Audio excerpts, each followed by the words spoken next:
Ini tentang nasib keistimewaan kota Jakarta yang berada di antara sejarah dan transformasi masa depan. Pada tanggal 25 April 2024, Presiden Joko Widodo mengakhiri penantian panjang seluruh masyarakat Indonesia dengan menandatangani Undang-Undang Daerah Khusus Jakarta yang disingkat DKJ, sebuah langkah signifikan dalam perjalanan kota metropolitan terbesar di Indonesia.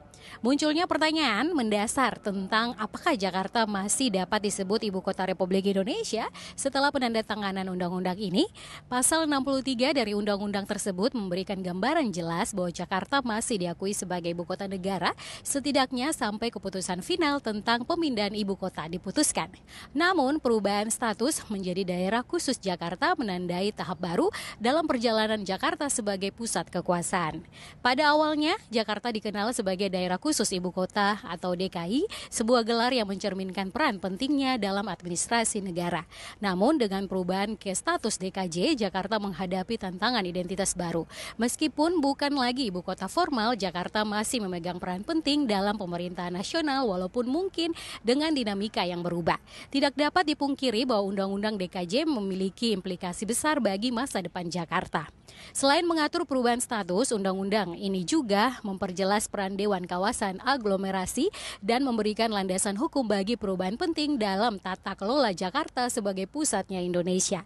Penting untuk diingat bahwa proses perubahan ini tidaklah instan. Meskipun Undang-Undang DKJ telah disahkan, langkah selanjutnya adalah penerbitan keputusan Presiden yang akan meresmikan pemindahan ibu kota secara resmi.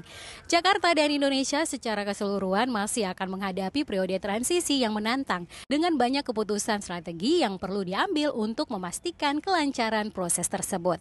Melihat ke belakang, sejarah Jakarta sebagai ibu kota negara telah menandai perjalanan yang penuh gejolak. Dari masa kolonial Belanda hingga perjuangan kemerdekaan, Jakarta telah menjadi saksi perubahan politik, sosial, dan ekonomi yang besar. Dengan transformasi masa depannya yang baru, Jakarta harus menghadapi tantangan baru dan menemukan cara untuk terus berkembang sebagai pusat kekuatan dan kemajuan di Indonesia. Sebagai kota metropolitan yang dinamis, Jakarta telah menghadapi evolusi yang luar biasa sepanjang sejarah. Dari Batavia hingga Jakarta modern, perubahan ini mencerminkan semangat dan keberagaman penduduknya. Saat ini Jakarta dihadapkan pada tantangan baru yang akan membentuk masa depannya untuk tahun-tahun ke depan. Kalau menurut saya, dengan disahkannya Undang-Undang DKJ sebagai landasan hukum, Jakarta memiliki kesempatan untuk merancang masa depannya sendiri.